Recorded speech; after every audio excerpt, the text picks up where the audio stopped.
you're still here. And you get another chance this day to do better and be better. Another chance to become more of who you were created and what you were created to fulfill.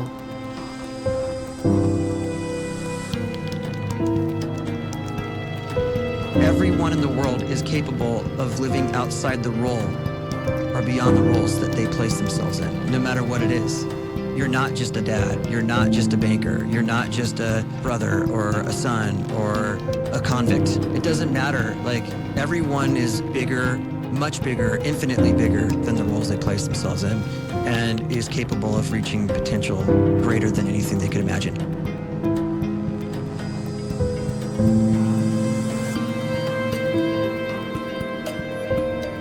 You can live the life you desire. It's right there in front of you. But in order to achieve it, you must first see it, then believe it, and then you must graciously ask and train your brain to help you execute your vision.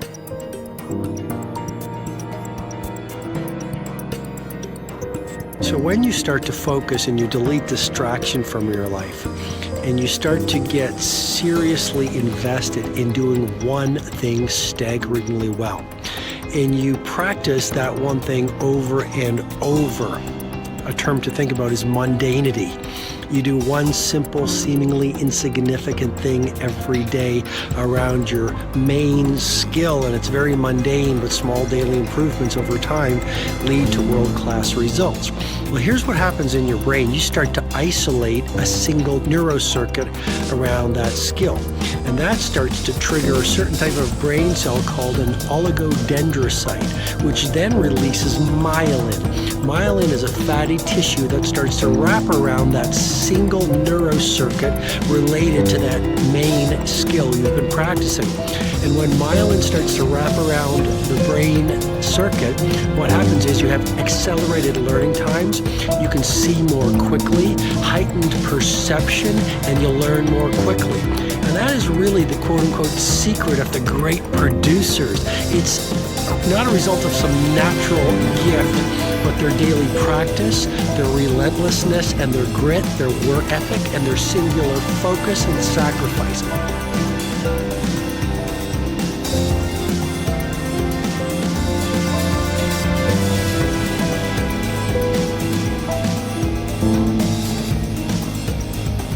Great life is built not by revolution.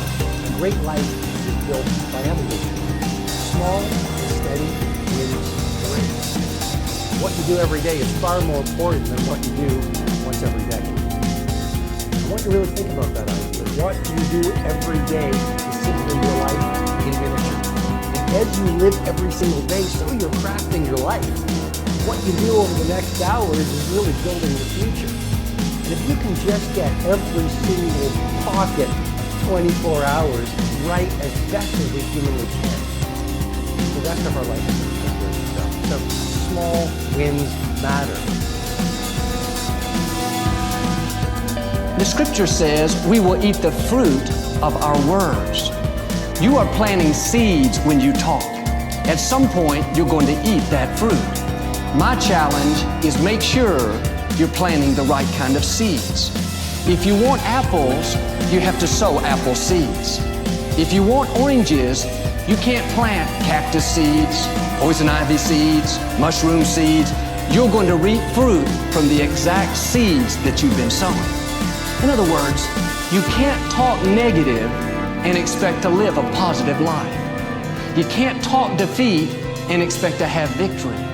You can't talk lack, not enough, can't afford it, never get ahead, and expect to have abundance. If you have a poor mouth, you're going to have a poor life. If you don't like what you're seeing, start sowing some different seeds.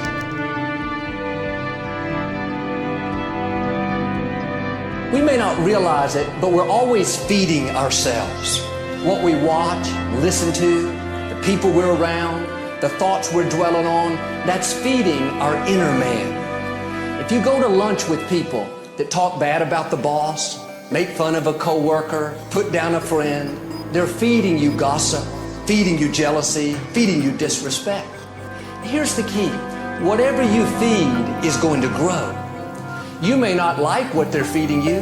You're a nice person. But if you continue to hang around them, before long, you'll be gossiping. You'll be critical. You'll be disrespectful. Why? Because you kept feeding the wrong things. If you're always feeding negative thoughts, thinking, I'll never get well, I'll never meet the right person, you're feeding doubt, feeding mediocrity, feeding fear. If you know exactly what you want to be, you need to spend as much time with people that are actually that already.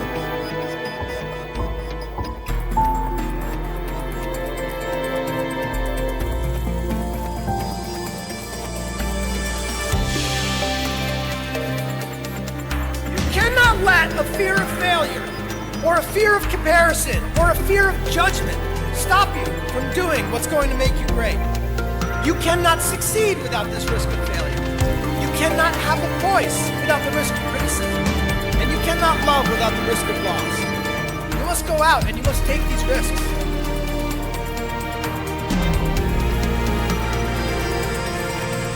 You don't have the time to waste time, because time doesn't wait till you discover your purpose. If you don't know why you was born, time is still moving. And if you discover your purpose at 90 years old, it's too late.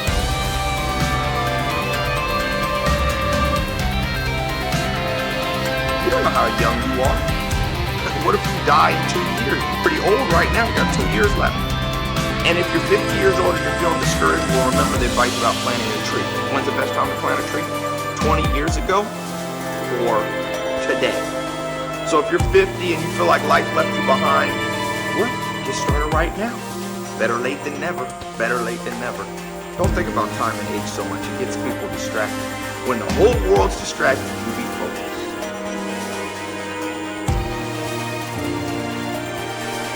You have to trust your own voice, your own ideas, your honesty, your vulnerability. Do this and you'll find your way. You do not have to be fearless. Just don't let fear stop you. Live like this as best you can, and I guarantee you will look back on a life well lived. You are capable of greatness in your profession, more importantly, in your quality of self.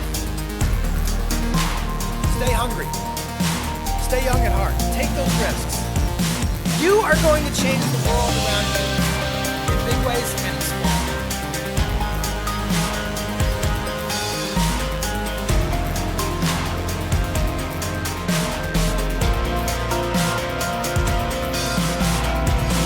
But see, anybody, if you want to, can go searching for a good plan, pick it, and start working it. And sure enough, as the time passes, as it surely will 5 years from now, 10 years from now, then you'll be winding up wearing what you want to wear, driving what you want to drive, living where you want to live, become what you want to become.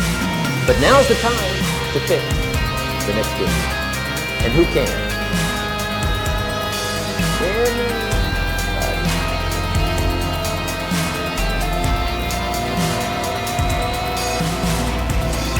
You were created to give life. To make a difference with your gift somewhere. That's why you came to this place.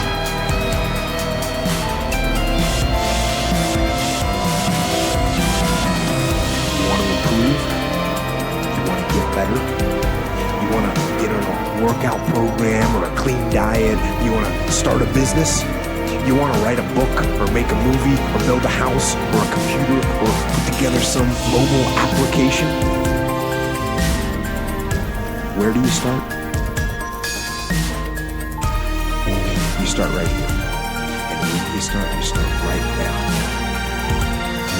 You initiate action aggressively. You go.